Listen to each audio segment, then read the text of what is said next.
चलो ਹੁਣ ਆਪਾਂ ਸਟਾਰਟ ਕਰ ਰਹੇ ਹਾਂ ਕਿ ਜੋ ਅਸੀਂ ਪੜ੍ਹਿਆ ਕਿ ਸਾਖ ਮੁਲਾਂਕਣ ਕਿਉਂ ਕਰਨਾ ਪੈਂਦਾ। ਇਹ ਪ੍ਰਸ਼ਨ ਬਣਦਾ ਆ, ਸਾਖ ਦਾ ਮੁਲਾਂਕਣ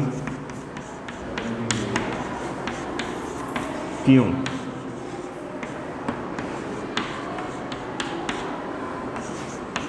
ਕਰਨਾ ਪੈਂਦਾ ਹੈ।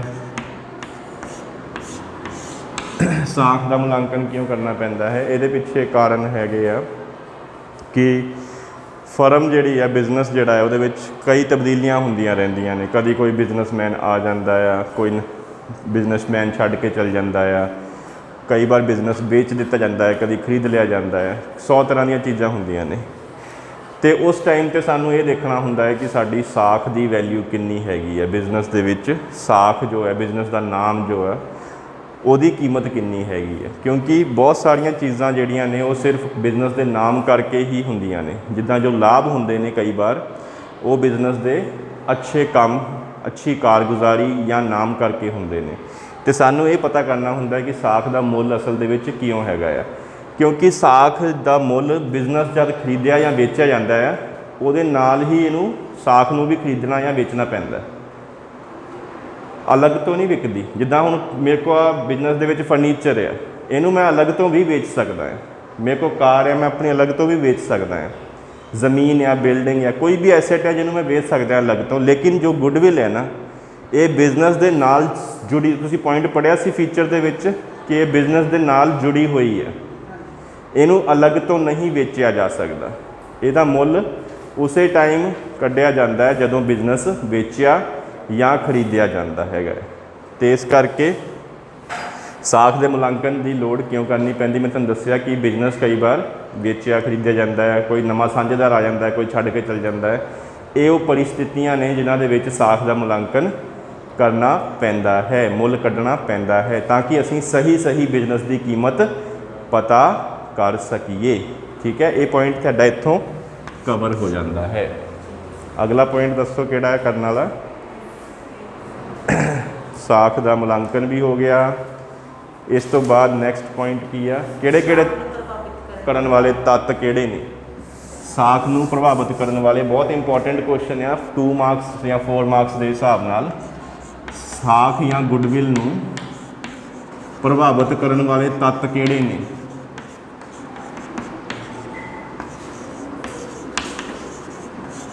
करन वाले फैक्टर्स अफेक्टिंग गुडविल। साख का मुੱਲ किन्हां चीज़ों पर डिपेंड करता है कि किसी बिजनेस की साख कितनी होगी या कितनी नहीं होगी। ये किहड़ियां चीज़ों पर डिपेंड करता है। अगर आप इन्हूं सिर्फ उदा ही जनरल एक सोच के विच लैके आईए कि किसी बिजनेस का नाम हैगा या कि नहीं हैगा या घट आ या ज़्यादा आ, ये पिछे किहड़ी फोर्सिस काम करदियां ने, इदां दे किहड़े तत्त होणगे जिस तो पता लगता है कि ये बिजनेस ज़्यादा प्रसिद्ध आ, ये बिजनेस घाटे 'च जा रहा हैगा, इहदा नाम हैगा, इहदा नाम नहीं हैगा। वो किहड़े तत्त होणगे। तो इहदे विच जद गल करदे आ तो कुछ पॉइंट्स सामने आउंदे आ। पहला तो 2-3 पॉइंट जिहड़े कॉमन जे आ, आसान जे आ। एक तो तुहाडा बिजनेस किहो जिहा हैगा आ, तुसीं किस तरह का बिजनेस कर रहे हो, मतलब तुहाडा बिजनेस का नेचर की है, सुभाਅ किहो जिहा आ, नेचर ऑफ बिजनेस। ये उत्ते तुहाडा साख डिपेंड करती है। नेचर ऑफ बिजनेस का मतलब है तुसीं किस तरह का समान बना रहे हो, किस तरह के व्यापार दे विच तुसीं की हैगे हो, शामिल हैगे हो। अगर तो तुसीं बहुत ही ज़रूरी समान बना रहे हो तो फिर हर बंदा ही खरीदूगा उन्होंने। तो तुहाडा बिजनेस की रैपूटेशन किदां दी होगी, ज़्यादा या घट।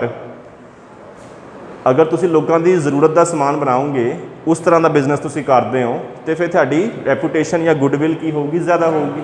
तो गुडविल किस ते डिपेंड करती है, पहली नेचर ऑफ बिजनेस। उस तो बाद लोकेशन भी एक फैक्टर है। लोकेशन मतलब स्थान, तुहाडा बिजनेस है कित्थे, किहड़ी जगह पर स्थित आ, कि तुहाडे बिजनेस तक पहुँचना लोगों लिए आसान है या मुश्किल है। अगर तुहाडा बिजनेस जिद्दां मार्केट जिथे हैगी उत्थे बिल्कुल सेंटर 'च तुहाडा हैगा आ, शहर विचों कोई भी बंदा, पिंड विचों कोई भी बंदा आसानी दे नाल उत्थे तक जा सकता है, पहुँच कर सकता है। तो फिर उहदे नाल की होऊगा, तुहाडे बिजनेस की गुडविल वधूगी। मतलब थां का बड़ा फर्क पैंदा है। हुण तुहाडा बिजनेस हैगा ही किते पहाड़ां 'च जाके, उत्थे कोई कदी टूरिस्ट जाता है या नहीं जाता है ना, कदी बिजनेस हुंदा नहीं हुंदा, नहीं ਤੇ ਉੱਥੇ ਫਿਰ ਤੁਹਾਡੇ ਬਿਜ਼ਨਸ ਦੀ ਗੁੱਡਵਿਲ ਥੱਲੇ ਆ ਜਾਂਦੀ ਹੈ। ਲੇਕਿਨ ਅਗਰ ਤੁਹਾਡਾ ਬਿਜ਼ਨਸ ਚੰਗੀ ਥਾਂ 'ਤੇ ਆ, ਜਿੱਥੇ ਹਰ ਬੰਦੇ ਲਈ ਪਹੁੰਚਣਾ ਆਸਾਨ ਆ, ਪਹੁੰਚ ਕਰਨਾ ਆਸਾਨ ਆ, ਤੇ ਉਹਦਾ ਪ੍ਰਭਾਵ ਤੁਹਾਡੇ ਬਿਜ਼ਨਸ ਦੀ ਗੁੱਡਵਿਲ 'ਤੇ ਪੈਂਦਾ ਹੈਗਾ ਆ। ਦੂਸਰਾ ਤੱਤ ਇਹ ਹੋ ਗਿਆ। ਤੀਸਰਾ ਪੁਆਇੰਟ ਕਿਹੜਾ ਆ? ਹੁਣ ਤੁਸੀਂ ਸਮਾਨ ਅਗਰ ਪਹਿਲਾ ਤਾਂ ਹੋ ਗਿਆ ਤੁਸੀਂ ਕਿਸ ਤਰ੍ਹਾਂ ਦਾ ਸਮਾਨ ਬਣਾਉਂਦੇ ਹੋ, ਤੇ ਅਗਰ ਤੁਸੀਂ ਗੁੱਡ ਕੁਆਲਿਟੀ ਸਮਾਨ ਬਣਾਉਂਦੇ ਹੋ ਤਾਂ ਤੁਹਾਡੇ ਬਿਜ਼ਨਸ ਦੀ ਗੁੱਡਵਿਲ ਆਟੋਮੈਟਿਕਲੀ ਵੱਧਦੀ ਹੈ। ਗੁੱਡ ਕੁਆਲਿਟੀ ਪ੍ਰੋਡਕਟਸ, ਅਗਰ ਤੁਸੀਂ ਬਿਜ਼ਨਸ ਦੇ ਵਿੱਚ ਆਪਣਾ ਸਮਾਨ ਜਿਹੜਾ ਬਣਾ ਰਹੇ ਹੋ ਉਹ ਅੱਛਾ ਕੁਆਲਿਟੀ ਦਾ ਬਣਾ ਰਹੇ ਹੋ, ਫਿਰ ਤੁਹਾਡੀ ਬਿਜ਼ਨਸ ਦੀ ਗੁੱਡਵਿਲ ਦੇ ਉੱਤੇ ਵੀ ਉਹਦਾ ਕੀ ਪਊਗਾ? ਅੱਛਾ ਅਸਰ ਪਊਗਾ, ਹੈ ਨਾ। ਅਤੇ ਅਗਰ ਤੁਹਾਡਾ ਬਿਜ਼ਨਸ ਦਾ ਗੁੱਡਵਿਲ ਜਿਹੜੇ ਤੁਸੀਂ ਗੁੱਡਸ ਬਣਾ ਰਹੇ ਹੋ ਅੱਛੀ ਕੁਆਲਿਟੀ ਦੇ ਨਹੀਂ ਬਣਾ ਰਹੇ, ਅਤੇ ਫਿਰ ਤੁਹਾਡੇ ਬਿਜ਼ਨਸ ਦੀ ਗੁੱਡਵਿਲ ਥੱਲੇ ਆ ਜਾਊਗੀ, ਘੱਟ ਜਾਊਗੀ। ਅਗਲਾ ਪੁਆਇੰਟ ਕੀ ਹੈ? ਹਾਂਜੀ, ਐਡਵਾਂਟੇਜ ਆਫ ਪੇਟੈਂਟਸ। ਪੇਟੈਂਟਸ ਹੁੰਦਾ ਆ ਕਿਸੇ ਵੀ ਚੀਜ਼ ਨੂੰ ਬਣਾਉਣ ਦਾ ਅਧਿਕਾਰ। ਹੁਣ ਮੇਰੇ ਕੋਲ ਕਿੰਨੇ ਪੇਟੈਂਟਸ ਹੈਗੇ ਆ? ਪੇਟੈਂਟਸ ਹੁੰਦਾ ਆ ਕਿ ਆਹ ਚੀਜ਼ ਸਿਰਫ ਮੈਂ ਹੀ ਬਣਾ ਸਕਦਾ ਹਾਂ। ਜਿੱਦਾਂ ਮੈਂ ਆਹ ਸਟੈਂਡ ਬਣਾਇਆ, ਆਹ ਜਿਹੜਾ ਸਟੈਂਡ ਆ ਇਹ ਸਿਰਫ ਅਗਰ ਮੈਂ ਹੀ ਬਣਾ ਸਕਦਾ ਹਾਂ, ਹੋਰ ਕੋਈ ਬਿਜ਼ਨਸ 'ਚ ਨਹੀਂ ਬਣਾ ਸਕਦਾ, ਅਤੇ ਫਿਰ ਮੇਰੇ ਬਿਜ਼ਨਸ ਦੀ ਗੁੱਡਵਿਲ ਜ਼ਿਆਦਾ ਹੋਊਗੀ, ਕਿਉਂਕਿ ਮੈਂ ਕਿਸੇ ਕੋਲ ਉਹ ਚੀਜ਼ ਹੈ ਹੀ ਨਹੀਂ ਜੋ ਮੈਂ ਬਣਾ ਸਕਦਾ ਹਾਂ, ਅਤੇ ਮੇਰਾ ਪ੍ਰੋਫਿਟ ਵਧੂਗਾ, ਮੇਰੀ ਗੁੱਡਵਿਲ ਵਧੂਗੀ। ਅਤੇ ਇੱਦਾਂ ਦੇ ਕਿੰਨੇ ਪੇਟੈਂਟਸ ਮੇਰੇ ਕੋਲ ਹੈਗੇ ਨੇ, ਉਹਦਾ ਫਰਕ ਮੇਰੀ ਗੁੱਡਵਿਲ 'ਤੇ ਪੈਂਦਾ ਆ। ਅਗਰ ਮੇਰੇ ਕੋਲ ਇੱਦਾਂ ਦੇ ਬਹੁਤ ਸਾਰੇ ਪੇਟੈਂਟਸ ਨੇ, ਪੇਟੈਂਟਸ ਦਾ ਜਿਹੜਾ ਮਤਲਬ ਆ, ਪੇਟੈਂਟ ਸ਼ਬਦ ਦਾ ਮਤਲਬ ਹੁੰਦਾ ਏਕਾਧਿਕਾਰ, ਇਕੱਲੇ ਹੀ ਬੰਦੇ ਕੋਲ ਅਧਿਕਾਰ ਹੋਵੇ। ਕੋਈ ਚੀਜ਼ ਬਣਾਉਣ ਦਾ ਇੱਕੋ ਹੀ ਬੰਦੇ ਕੋਲ ਅਧਿਕਾਰ ਹੋਵੇ, ਰਾਈਟ ਹੋਵੇ, ਉਹਨੂੰ ਕਹਿੰਦੇ ਆ ਪੇਟੈਂਟ। ਜਿੰਨੇ ਪੇਟੈਂਟ ਕਿਸੇ ਕੰਪਨੀ ਕੋਲ ਜ਼ਿਆਦਾ ਹੁੰਦੇ ਆ, ਉਹਨਾਂ ਦੀ ਉਨੀ ਹੀ ਗੁੱਡਵਿਲ ਉੱਚੀ ਹੁੰਦੀ ਆ, ਠੀਕ ਹੈ। ਲੇਕਿਨ ਇਹ ਪੇਟੈਂਟ ਉੱਦਾਂ ਹੀ ਨਹੀਂ ਮਿਲਦੇ। ਇਹਦੇ ਲਈ ਤੁਹਾਨੂੰ ਸਾਬਤ ਕਰਨਾ ਪੈਂਦਾ ਹੈ ਕਿ ਇਹ ਚੀਜ਼ ਤੁਸੀਂ ਖੁਦ ਬਣਾਈ ਹੈ, ਤੁਹਾਡੀ ਓਰੀਜਨਲ ਆ, ਤੁਸੀਂ ਕਾਪੀ ਨਹੀਂ ਕੀਤੀ ਕਿਸੇ ਤੋਂ, ਠੀਕ ਹੈ। ਨੈਕਸਟ, ਅਗਲਾ ਪੁਆਇੰਟ ਕੀ ਹੈ? Research, risk. ਰਿਸਕ ਮਤਲਬ ਜ਼ੋਖਮ। ਹੁਣ ਬਿਜ਼ਨਸ ਤਾਂ ਰਿਸਕ ਹੀ ਹੁੰਦਾ ਹੀ ਹੈ ਨਾ, ਲੇਕਿਨ as a businessman, as a management, ਤੁਸੀਂ ਆਪਣੇ ਰਿਸਕ ਨੂੰ ਕਿੱਦਾਂ ਕੰਟਰੋਲ ਕਰਦੇ ਹੋ, ਠੀਕ ਹੈ। ਰਿਸਕ ਦੇ ਉੱਤੇ ਤੁਹਾਡਾ ਕਿੰਨਾ ਕੁ ਕਾਬੂ ਹੈਗਾ ਆ। ਤੁਸੀਂ ਅਗਰ ਤਾਂ ਬਹੁਤ ਜ਼ਿਆਦਾ ਰਿਸਕੀ ਕੰਮ ਕਰ ਰਹੇ ਹੋ, ਮਤਲਬ ਤੁਸੀਂ ਬੈਂਕਾਂ ਤੋਂ ਕਰਜ਼ੇ ਵਗੈਰਾ ਬਥੇਰੇ ਲਏ ਆ, ਤੁਹਾਡੇ ਕ੍ਰੈਡੀਟਰਸ, ਲਾਇਬਿਲਟੀਜ਼ ਇੰਨੀ ਜ਼ਿਆਦਾ ਨੇ, ਫਿਰ ਤੁਹਾਡੇ ਬਿਜ਼ਨਸ ਦੀ ਗੁੱਡਵਿਲ ਜ਼ਿਆਦਾ ਹੋਊਗੀ ਜਾਂ ਘੱਟ ਹੋਊਗੀ? ਨਹੀਂ, ਅਗਰ ਤੁਹਾਡਾ ਰਿਸਕ ਬਹੁਤ ਜ਼ਿਆਦਾ ਆ, ਰਿਸਕ ਫਿਰ ਦੇਖੋ ਰਿਸਕ ਤਾਂ ਸਿੱਧਾ ਹੈ, ਅਗਰ ਤੁਸੀਂ ਜ਼ਿਆਦਾ ਰਿਸਕ ਲਓਗੇ ਤਾਂ ਤੁਹਾਡੀ ਗੁੱਡਵਿਲ ਘੱਟਦੀ ਹੈ, ਕਿਉਂਕਿ ਰਿਸਕੀ ਬਿਜ਼ਨਸ 'ਚ ਕੌਣ ਹੱਥ ਪਾਉਣਾ ਚਾਹੁੰਦਾ? ਕੋਈ ਵੀ ਨਹੀਂ, ਹੈ ਨਾ। ਇਸ ਕਰਕੇ ਰਿਸਕ ਜਿੰਨਾ ਘੱਟ ਹੋਊਗਾ, ਗੁੱਡਵਿਲ ਉਨੀ ਉੱਚੀ ਜਾਂਦੀ ਹੈ, ਠੀਕ ਹੈ। ਲੇਕਿਨ ਰਿਸਕ ਨੂੰ ਮੈਨੇਜ ਕਰਨ ਦਾ ਜ਼ਿੰਮਾ ਕਿਹਦੇ ਉੱਤੇ ਹੁੰਦਾ ਆ?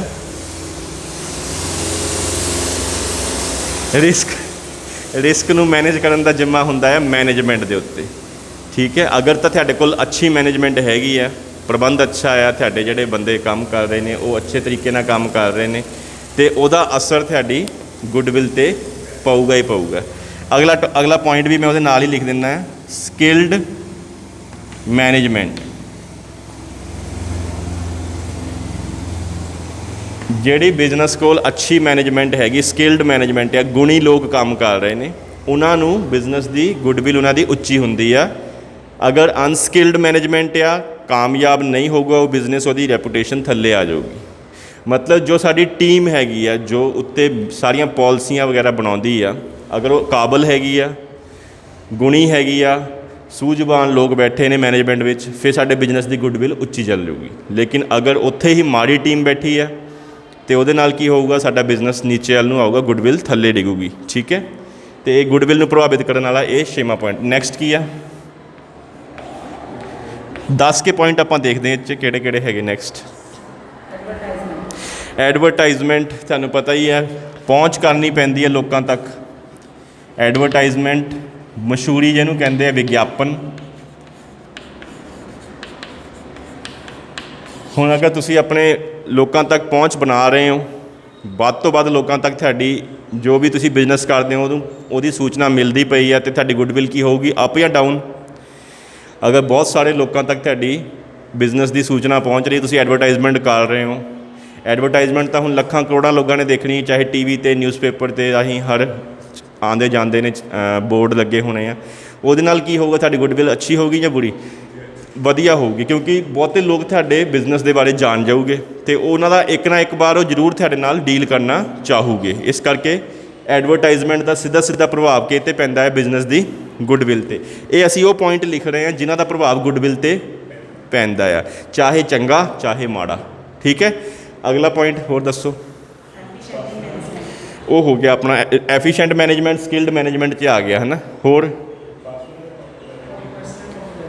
Personal popularity, personal popularity, popularity ਕੀ ਹੁੰਦਾ ਆ?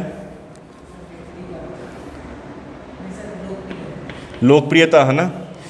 ਹੁਣ ਕਈ ਲੋਕ ਹੁੰਦੇ ਉਹਨਾਂ ਦਾ ਕੰਮ ਕਰਨ ਦਾ ਤਰੀਕਾ ਹਰ ਬੰਦਿਆਂ ਨੂੰ ਫੱਬਦਾ ਆ, ਕਹਿੰਦੇ ਕਿ ਇਹ ਬੰਦਾ ਬਹੁਤ ਨਾਈਸ ਹੈਗਾ ਆ, ਇਹਨੂੰ ਬਿਜ਼ਨਸ ਦੀ ਬਹੁਤ ਸਮਝ ਹੈਗੀ ਆ, ਇਹਦੇ ਦਾਦੇ ਪੜਦਾਦੇ ਵੀ ਬਹੁਤ ਵਧੀਆ ਬਿਜ਼ਨਸ ਕਰਦੇ ਰਹੇ ਆ, ਹੁਣ ਇਹ ਵੀ ਬਹੁਤ ਵਧੀਆ ਢੰਗ ਨਾਲ ਬਿਜ਼ਨਸ ਚਲਾ ਰਿਹਾ, ਮਤਲਬ ਉਹ ਪੂਰੀ ਮਾਰਕੀਟ 'ਚ ਮਸ਼ਹੂਰ ਹੁੰਦਾ ਆ ਕਿ ਇਹਦੇ ਨਾਲ ਬਿਜ਼ਨਸ ਕਰਕੇ ਸਾਡਾ ਫਾਇਦਾ ਹੀ ਹੋਣਾ ਆ। ਅਤੇ ਹਰ ਬੰਦੇ ਦੀ ਇੱਕ ਪੋਪੂਲੈਰਿਟੀ ਹੁੰਦੀ ਆ, ਕਈ ਬੰਦੇ ਬਹੁਤ ਪੋਪੂਲਰ ਹੁੰਦੇ ਆ, ਕਈ ਘੱਟ ਪੋਪੂਲਰ ਹੁੰਦੇ ਆ। ਇਹਦਾ ਸਿੱਧਾ ਸਿੱਧਾ ਅਸਰ ਗੁੱਡਵਿਲ 'ਤੇ ਪੈਂਦਾ ਆ। ਅਗਰ ਐਜ਼ ਅ ਬਿਜ਼ਨਸਮੈਨ ਤੁਹਾਡੀ ਪਰਸਨਲ ਪੋਪੂਲੈਰਿਟੀ ਬਹੁਤ ਜ਼ਿਆਦਾ ਆ, ਬਹੁਤ ਸਾਰੇ ਲੋਕ ਤੁਹਾਨੂੰ ਪਸੰਦ ਕਰਦੇ ਨੇ ਐਜ਼ ਅ ਬਿਜ਼ਨਸਮੈਨ, ਅਤੇ ਤੁਹਾਡੀ ਗੁੱਡਵਿਲ ਵੀ ਕੀ ਹੋਊਗੀ? ਅੱਛੀ ਹੋਊਗੀ, ਜ਼ਿਆਦਾ ਉੱਚੀ ਹੋਊਗੀ, ਹਾਈ ਹੋਊਗੀ। ਠੀਕ ਹੈ, ਅਤੇ ਅਗਰ ਤੁਹਾਨੂੰ ਕੋਈ ਤੁਸੀਂ ਨਵੇਂ ਹੈਗੇ ਹੋ, ਨਵਾਂ ਬੰਦਾ ਤਾਂ ਪੋਪੂਲਰ ਨਹੀਂ ਨਾ ਹੁੰਦਾ, ਟਾਈਮ ਲੱਗਦਾ ਹੈ। ਪੋਪੂਲੈਰਿਟੀ ਕਿੱਦਾਂ ਆਉਂਦੀ ਆ? ਆਪਣੇ ਕਾਰਗੁਜ਼ਾਰੀ ਨਾਲ, ਆਪਣੇ ਵਤੀਰੇ ਨਾਲ, ਆਪਣੇ ਵਰਤਾਰੇ ਨਾਲ। ਜਦ ਆਪਾਂ ਲੋਕਾਂ ਦੇ ਨਾਲ ਵਿਚਰਦੇ ਹਾਂ, ਉਹਨਾਂ ਦੇ ਨਾਲ ਡੀਲਿੰਗ ਕਰਦੇ ਹਾਂ, ਬਿਜ਼ਨਸ ਕਰਦੇ ਹਾਂ, ਉਹਦੇ ਨਾਲ ਜਦ ਉਹਨਾਂ ਨੂੰ ਪਤਾ ਲੱਗਦਾ ਹੈ ਕਿ ਸਾਡੇ ਵਿੱਚ ਕੀ ਗੁਣ ਹੈਗੇ ਆ, ਕੀ ਗੁਣ ਨਹੀਂ ਆ, ਤਦ ਅਸੀਂ ਪੋਪੂਲਰ ਹੁੰਦੇ ਹਾਂ। ਅਤੇ ਪਰਸਨਲ ਪ੍ਰੋਪਰਟੀ ਦਾ ਸਿੱਧਾ ਪੋਪੂਲੈਰਿਟੀ ਦਾ ਕਿਤੇ ਅਸਰ ਪੈਂਦਾ ਹੈ? ਗੁੱਡਵਿਲ 'ਤੇ ਅਸਰ ਪੈਂਦਾ ਹੈਗਾ। 2 ਪੁਆਇੰਟ ਹੋਰ ਦੱਸ ਦਿਓ, ਫਿਰ ਆਪਾਂ ਖ਼ਤਮ ਕਰੀਏ। ਤੋਂ access to suppliers, access to supplier ਕੌਣ ਹੁੰਦੇ ਨੇ? ਜੋ ਮਾਲ ਸਪਲਾਈ ਕਰਦੇ ਨੇ। ਐਕਸੈਸ ਹੁੰਦਾ ਆ ਉਹਨਾਂ ਤੱਕ ਪਹੁੰਚ, ਪੂਰਤੀਕਰਤਾ ਤੱਕ ਪਹੁੰਚ।